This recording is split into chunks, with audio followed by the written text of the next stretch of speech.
Assalamualaikum, saya dari kelompok 4 akan mempresentasikan tugas PowerPoint. Judul kami aplikasi multimedia YouTube yang disusun oleh Nuri Puspitasari dan saya Joy Sinaga. Definisi, jenis, dan konsep dasar aplikasi multimedia. Definisi multimedia. Multi berasal dari bahasa Latin multus, yang artinya banyak. Biasa juga diartikan sebagai multiple. Media berasal dari bahasa Latin medium, yang artinya tengah. Biasa juga diartikan penengah atau intermediary. Multimedia, multiple intermediaries atau multiple means, alat atau media. Multimedia adalah kombinasi dari elemen-elemen teks, foto, grafis art, animasi, dan video yang saling berhubungan dan dimanipulasi secara digital. Pengertian multimedia. Menurut Vaughan, multimedia merupakan kombinasi teks, seni, suara, gambar, animasi, dan video yang disampaikan dengan komputer atau dimanipulasi secara digital dan dapat disampaikan atau dikontrol secara interaktif. Pengertian multimedia. Multimedia dalam konteks komputer menurut Hoster adalah pemanfaatan komputer untuk membuat dan menggabungkan teks, grafik, audio, video dengan menggunakan tool yang memungkinkan pemakai berinteraksi, berkreasi, dan berkomunikasi. Definisi komputer multimedia. Komputer multimedia adalah sebuah komputer yang dikonfigurasi sesuai dengan rekomendasi dan memiliki sebuah CD-ROM.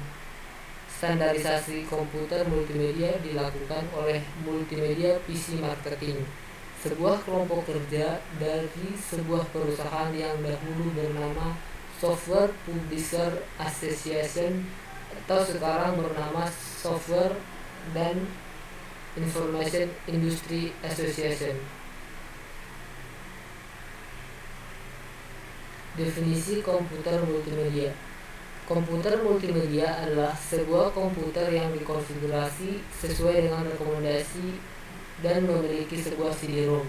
Standarisasi komputer multimedia dilakukan oleh Multimedia PC Marketing, sebuah kelompok kerja dari sebuah perusahaan yang dahulu bernama Software Publisher Association atau sekarang bernama Software and Information Industry Association. Sistem multimedia. Menurut Marshall, sistem multimedia mempunyai 4 karakteristik dasar, yaitu 1. Merupakan sistem yang dikontrol oleh komputer. 2. Merupakan sebuah sistem yang terintegrasi. 3. Informasi yang ditangani dipresentasikan secara digital. 4. Antarmuka pada media tampilan akhir, biasanya interaktif. Multimedia mempunyai 3 jenis, yaitu multimedia interaktif. Pengguna dapat mengontrol apa dan kapan elemen-elemen multimedia akan dikirimkan atau ditampilkan. 2. Multimedia hiperaktif. Multimedia jenis ini mempunyai suatu struktur dari elemen-elemen terkait dengan pengguna yang dapat menggerakkannya. Dapat dikatakan bahwa multimedia jenis ini mempunyai banyak tautan atau link yang menghubungkan elemen-elemen multimedia yang ada. 3. Multimedia linear. Penggunaan hanya menjadi penonton dan menikmati produk multimedia yang disajikan dari awal hingga akhir. Multimedia interaktif. Multimedia interaktif adalah integrasi digital antara teks, grafis, animasi, audio, gambar tak bergerak dan bergerak, di mana disediakan kontrol terhadap konten dan interaksi tingkat tinggi bagi pemakai individu dan aplikasi multimedia. Interaktif yaitu fitur atau ciri kunci dari multimedia. Pemakai menentukan apa, kapan, dan bagaimana konten disampaikan pemakai. dan non-linear. Multimedia hiperaktif. 1. Hierarkikal. Pemakai memiliki pilihan, tetapi topik-topik dapat dibagi dalam topik-topik yang lebih spesifik, yaitu menyediakan pengindeksan dari sebuah home page single, mudah dimengerti, sangat umum.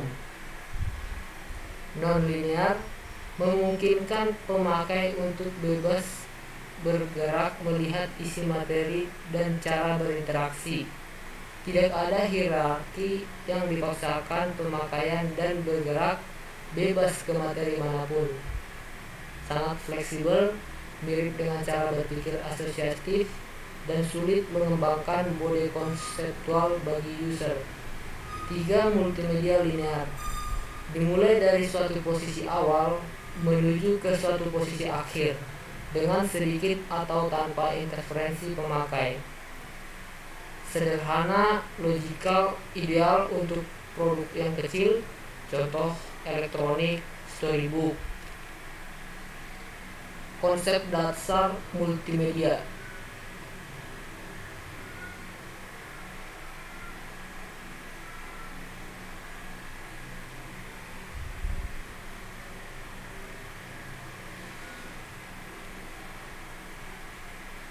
Konsep dasar multimedia, audio dan video.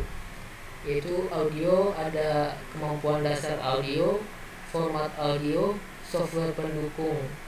Konsep dasar multimedia video yaitu ada definisi video, aplikasi video, format audio, keuntungan video, teknik video. Mengapa menggunakan multimedia? Yaitu pertama, mudah digunakan, kedua, antarmuka yang intuitif atau mudah dimengerti, ketiga, pengalaman yang mendalam, keempat, interaksi yang lebih baik karena cenderung visual, kelima, lebih hemat biayanya, keenam, lebih menyenangkan. Beberapa bidang yang menggunakan multimedia adalah sebagai berikut. Yang pertama, bisnis, kedua, pendidikan, ketiga, tempat umum, keempat, rumah tangga, kelima, virtual reality. Elemen multimedia. 1. Teks, yaitu kombinasi kalimat yang bertujuan menjelaskan materi pembelajaran yang dapat dengan mudah dan cepat dipahami oleh pembaca. Kedua, grafik. Grafik merupakan salah satu komponen penting multimedia. Contohnya, gambar adalah salah satu contoh penggunaan grafik. Ketiga, gambar, yaitu informasi berbentuk visual yang dikembangkan menggunakan komputer atau perangkat lunak sehingga lebih menarik dan efektif jika digunakan dalam multimedia pembelajaran. Keempat, video. Video adalah media yang dapat memvisualisasikan simulasi pada benda nyata. Video juga sebagai sarana penyampaian informasi yang memiliki kelebihan yaitu menarik, langsung, dan efektif. Kelima, animasi. Animasi dapat diartikan penggabungan teks, gambar, dan suara dalam satu pergerakan. Animasi berguna memvisualisasikan sesuatu selain dengan menggunakan video.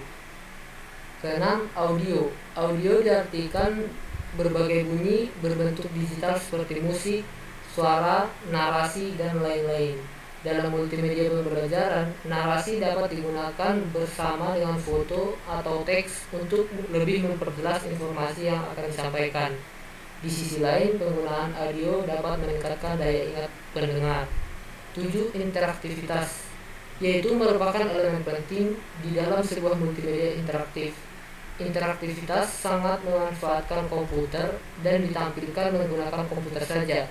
Beberapa aspek interaktif dapat berupa navigasi, permainan, dan latihan. Jika multimedia diberikan kemampuan untuk dapat dikontrol oleh pengguna, maka multimedia tersebut dapat disebut interaktif multimedia. Pemanfaatan multimedia dalam kehidupan sehari-hari. Yang pertama yaitu pekerjaan, kedua berbelanja, ketiga berdagang atau jual beli, keempat mencari informasi, kelima untuk belajar. Manfaat multimedia untuk dunia pendidikan. Peserta didik dapat belajar sesuai dengan kemampuannya. Kedua, peserta didik belajar dari tutor yang sabar dan tidak memiliki emosi yang mampu menyesuaikan diri dengan peserta didik. Ketiga, peserta didik akan terdorong untuk terus-menerus tahu mengenai pengetahuan yang dipelajarinya serta mendapatkan umpan balik dengan seketika. Keempat, peserta didik menghadapi suatu evaluasi yang objektif melalui keikutsertaannya dalam mempelajari dan melakukan tes yang telah disediakan. Bisa mengenal perangkat teknologi informasi dan komunikasi, memberikan pengalaman lebih dan menyenangkan bagi pendidik ataupun peserta didik. Metode pembelajarannya yang menyenangkan dapat menumbuhkan motivasi dan belajar, dapat mengejar ketertinggalan pengetahuan tentang teknologi ataupun ilmu pengetahuan lainnya dalam bidang pendidikan. Untuk berikutnya dilanjutkan teman saya, yaitu saudari Nuri Puspitasari. Baik, saya akan melanjutkan presentasi dari rekan saya yang bernama Jay Sinanda. Di sini ada komponen yang diperlukan dalam memproduksi multimedia. 1. Perangkat keras. Perangkat keras antara lain itu ada komputer, scanner, kamera digital, handycam, koleksi musik. 2. Perangkat lunak. Dibutuhkan sistem operasi Mac OS X, Linux, Microsoft Windows. Dibutuhkan untuk mengedit teks. Dibutuhkan OCR untuk menerjemahkan hasil tulisan menjadi teks yang dapat diedit. Dibutuhkan untuk mengedit gambar baik 2 dimensi maupun gambar 3 dimensi. Dibutuhkan untuk mengedit audio dan video. 3. Kreativitas. Membutuhkan kreativitas khusus. Kreativitas dibutuhkan untuk membangun suatu multimedia yang menarik. Agar kreativitas berkembang harus mengetahui mengenal dan mahir menggunakan perangkat keras dan perangkat lunak yang ada. Latihan penggunaan perangkat sangat diperlukan dalam pembuatan multimedia. 4. Organisasi. Membuat dan mengorganisasikan garis besar serta rencana nasional yang merinci keterampilan, waktu, biaya, piranti, dan sumber daya yang diperlukan. Menggunakan pengarsipan dan pelaksanaan protokol yang sudah dibuat. Salah satu contoh dari aplikasi multimedia di sini saya ambil YouTube. YouTube adalah situs web yang memungkinkan pengguna untuk menyimpan, menonton, dan membagikan video secara publik. YouTube menjadi tempat atau sarana terbaik untuk berbagi video dari seluruh dunia, dari mulai video pendek, tutorial, vlog, film pendek, trailer film, musik, edukasi, animasi hiburan, serta berbagai info menarik lainnya. Pertumbuhan pengguna smartphone dan internet yang semakin tinggi membuat video YouTube juga makin variatif. Secara umum, kebanyakan konten YouTube diupload oleh individu, sebut saja konten kreator atau YouTubers. Dalam perkembangannya, konten kreator tidak hanya bekerja sendirian, mereka mulai membentuk tim untuk mempercepat proses editing dan riset untuk ide konten. Pengguna yang tidak terdaftar hanya dapat menonton video. Selain YouTube juga memberikan ketentuan untuk konten yang bersifat ofensif, menggunakan dengan umur di bawah 18 tahun tidak memiliki izin untuk menonton video ofensif tersebut. Fitur unggulan YouTube. Di sini 1. Autoplay. Autoplay merupakan fitur putar otomatis yang memungkinkan pengguna untuk memutar atau menonton video pada rekomendasi berikutnya. Ketika fitur autoplay aktif, YouTube akan memutar video berikutnya yang disesuaikan dengan minat dan kesukaan pengguna. Hal ini juga berkaitan dengan algoritma YouTube yang super cerdas. 2. Kecepatan video. Berikutnya adalah fitur kecepatan di mana pengguna bisa memanfaatkan fitur tersebut untuk mempercepat atau memperlambat video. Fitur ini sangat membantu pengguna ketika sedang menonton video tutorial. Untuk mempermudah video yang dijelaskan, pengguna bisa klik menu setelah kemudian atur kecepatan video di bagian kecepatan pemutaran sesuai keinginan dan kebutuhan. 3. Subtitle. YouTube juga menghadirkan fitur subtitle di mana pengguna bisa memahami setiap kata atau kalimat yang diucapkan dalam sebuah video, entah itu video musik, trailer film, tutorial, dokumentasi, hingga percakapan. Fitur ini tentu akan sangat membantu penonton yang tidak mengerti bahasa asing, terutama bahasa Inggris. Download. Yang keempat itu ada download. YouTube juga menyediakan fitur download untuk smartphone dan tablet sehingga pengguna bisa menonton video secara offline. Fitur ini hanya tersedia pada aplikasi YouTube, tidak untuk browser, smartphone, dan komputer. Pengguna bisa temukan fitur ini ketika menonton video apapun di YouTube. Kualitas hasil download juga dapat diatur dari yang rendah 144p sedang 360p dan tinggi 720p. Pengguna juga dapat mengatur unduhan hanya ketika tersambung wifi saja. Manfaat dari YouTube: 1. Mencari penghasilan dari Google AdSense. YouTube merupakan salah satu platform terbaik yang mampu memberikan manfaat kepada pengguna dan pembuat kontennya, sebut saja konten kreator atau YouTubers. 2. Hiburan tanpa batas. Manfaat lain dari YouTube adalah pengguna bisa dapatkan hiburan tanpa batas dan bisa akses postnya. 3. Sebagai media promosi. Media digital memang lebih powerful ketimbang media konvensional.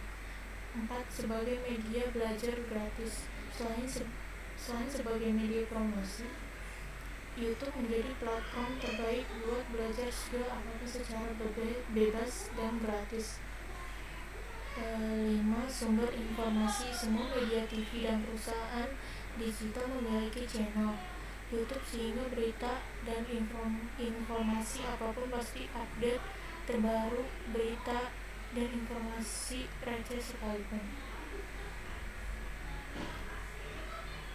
Kelebihan dari YouTube itu menjadi sumber informasi lengkap dan up-to-date, menjadi sumber penghasilan, media menyalurkan kreativitas tanpa batas, media promosi terbaik dan tertarget, media belajar skill terutama secara gratis. Kekurangan dari YouTube itu banyak konten yang tidak layak ditonton oleh anak-anak. Di YouTube ada banyak konten-konten vulgar yang sangat memungkinkan untuk ditonton oleh anak-anak. Berita hoax banyak beredar di YouTube. Banyak sekali para penebar fitnah dan buzzer yang suka membuat berita hoax tanpa sumber yang jelas dan mampu mempengaruhi banyak orang. Yang terakhir, mengurangi produktivitas seseorang. Karena banyaknya hiburan, pengguna bisa adiktif dengan YouTube. Menonton video YouTube bisa membuang-buang waktu berharga seseorang. Contoh studi kasus dari aplikasi YouTube: prank sembako berisi sampah. Di sini saya ambil dari seorang YouTuber yang bernama Ferdian Paleka. Sedangkan menjadi perbincangan di media sosial, konten prank yang ia lakukan dianggap sebagai aib kemanusiaan. Ia membagikan kardus sembako yang ternyata isinya hanyalah batu dan sampah. Apapun alasannya, video merugikan demi panjat sosial tidak bisa dibenarkan. Ferdian Paleka bukanlah orang pertama yang melakukan konten prank merugikan ini. Ada banyak kreator konten, khususnya YouTuber Indonesia, yang sudah pernah lebih dulu membuat video prank dengan konsep yang berbeda-beda. Beberapa waktu belakangan, ojek online sering menjadi korban buron selama beberapa hari. Ferdian Paleka akhirnya ditangkap di ruas tol Merak menuju Jakarta. karma pun datang. Ditahan ia dirundung tahanan lain. Tindakan mereka pun selalu dipenuhi kecaman. Prank adalah sebuah kata dari bahasa Inggris yang berarti tindakan yang dilakukan kepada seseorang atau kelompok dalam bentuk gurauan, kelakar, canda, maupun olok-olok. Pada dasarnya, aksi prank dilakukan dengan kandungan berunsur humor atau kelucuan. Namun pada perkembangannya berseliweran di media sosial, tidak sedikitnya aksi prank yang dianggap melewati batas kewajaran. Belakangan, tindakan ini semakin mendapat opini negatif dari masyarakat, terutama terhadap aksi yang dianggap tidak lebih dari sekedar usil, tak bermanfaat, bahkan mengganggu ketertiban masyarakat atau bahasa slangnya nilfaedah. Kesimpulan, nilai korelasi yang dapat adalah kuat dan positif. Positif maksudnya terjadi hubungan searah antara konten vlog dan sikap. Bila konten vlog sering ditonton, maka akan terjadi pembentukan sikap pada masyarakat tersebut. Pembentukan sikap yang terjadi adalah sikap yang positif, dengan maksud karena para masyarakat senang dan gemar menonton vlog, ingin mencoba hal-hal yang ada dalam vlog, bahkan memiliki keinginan untuk menjadi vlogger. Saran diharapkan untuk lebih memilih tontonan yang berfaedah, terutama vlog, karena makin beragamnya konten yang ditampilkan yang bisa bersifat positif maupun negatif.